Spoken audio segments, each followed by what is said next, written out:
संभाजीनगर हादरला. सलग तिसऱ्या दिवशी शहरात मोठी घटना, शहर सुन्न. हनुमान चौकात थरार, 2 गटातील वादातून हवेत झाडल्या गोळ्या. कायदा सुव्यवस्थेचे धिंडवडे, चाकू हल्ला, वकिलाचा खून आणि आता गोळीबार. छत्रपती संभाजीनगर शहरातून एक अत्यंत धक्कादायक आणि मोठी बातमी समोर येते आहे. शहरात गुन्हेगारांना पोलिसांचा धाक उठलाय की नाही असा प्रश्न आता उपस्थित होतोय. कारण गेल्या 72 तासात सलग तिसऱ्या दिवशी शहरात रक्ताचा सडा सांडला असून आज रात्री पुन्हा एकदा गोळीबाराच्या घटनेनं शहर हादरलंय. मिळालेल्या प्राथमिक माहितीनुसार आज रात्री 9:30 वाजण्याच्या सुमारास शहरातील वर्दईच्या हनुमान चौक परिसरात 2 गटात जोरदार भांडण झालं.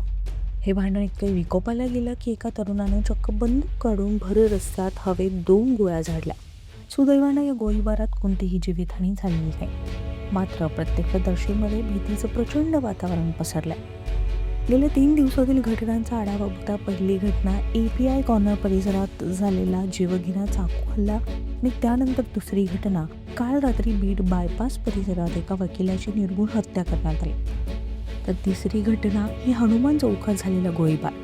एकामागून एक घडणाऱ्या या घटनांमुळे संभाजीनगरमधील सुरक्षिततेवर आता प्रश्नचिन्ह उपस्थित राहिले.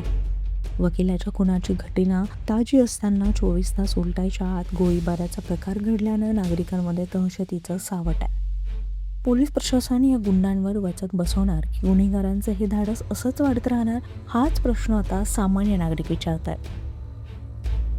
लोकन्याय मराठीसाठी ब्युरो रिपोर्ट, संभाजीनगर.